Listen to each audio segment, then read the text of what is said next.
మన రక్షకుడైన యేసుక్రీస్తు నామములో అందరికీ వందనాలండి. ఈరోజు దేవుని మాటలు కొలస్సీయులకు రాసిన పత్రిక 1వ అధ్యాయము 14వ వచనము. ఆ కుమారుని యందు మనకు విమోచనము అనగా పాపక్షమాపణ కలుగుచున్నది.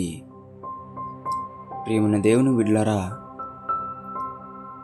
పాపము నుండి ఒక మనిషిని కాపాడాలి అంటే యేసుక్రీస్తుకు తప్ప ఇంకెవ్వరికి కూడా అసాధ్యం. ఎందుకు అంటే ఆయన విమోచించేవాడు, ఆయన పాపము నుండి మనుషులను క్షమించి కాపాడేవాడు.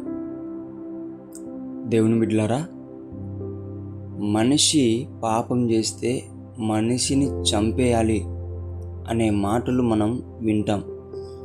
కానీ యేసుక్రీస్తు ఏమంటాడు అంటే, మనిషిలో ఉన్న పాపాన్ని మనం చంపగలిగితే మనిషిని కాపాడుకోగలుగుతాము. దేవుని బిడ్డలారా, ఇది ఎంతో గొప్ప మాట. మనిషిలో ఉన్న పాపం పోవాలి అంటే ఒక యేసుక్రీస్తుకు మాత్రమే సాధ్యం. ఎందుకంటే మనిషి యొక్క పాపముల నిమిత్తం ఆయన ఒక్కడే వచ్చాడు, ఆయన ఒక్కడే మరణించాడు, ఆయన ఒక్కడే తిరిగి లేచాడు. ఏ సమాధి అయినా సరే మూయబడి ఉంటుంది, ఈయన సమాధి మాత్రం తెరవబడి ఉంటుంది.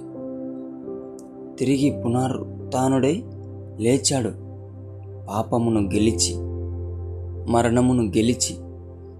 అందుకే దేవుని బిడ్డలారా, యేసుక్రీస్తును తెలుసుకోండి, యేసుక్రీస్తు మరణం గురించి తెలుసుకోండి, యేసుక్రీస్తు రాక గురించి తెలుసుకోండి, యేసుక్రీస్తు పునరుత్థానం గురించి తెలుసుకోండి. నమ్మండి, విశ్వసించండి.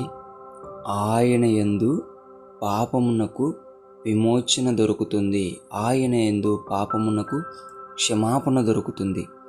ఆ విమోచన, ఆ క్షమాపణ గనక నీవు పొందుకుంటే నిత్య జీవాన్ని పొందుకోగలుగుతావు, నరకము నుంచి బయటపడగలుగుతావు.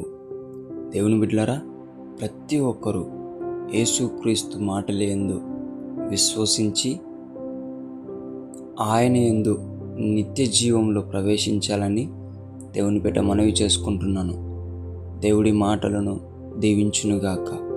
ప్రార్థిద్దాం. మహాపరిశుద్ధుడైన మా తండ్రి, మీకు వందనాలయ్యా. మాలో ఉన్న పాపాన్ని, ఆ మలినాన్ని నీ రక్తం ద్వారా కడగాలని చెప్పి మా కోసం మరణించిన దేవా, మీకు స్తోత్రాలనైనా.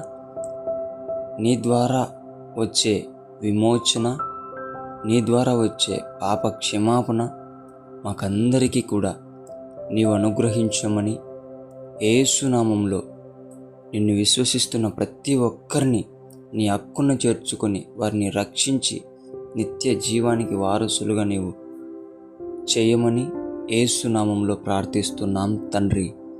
ఆమెన్.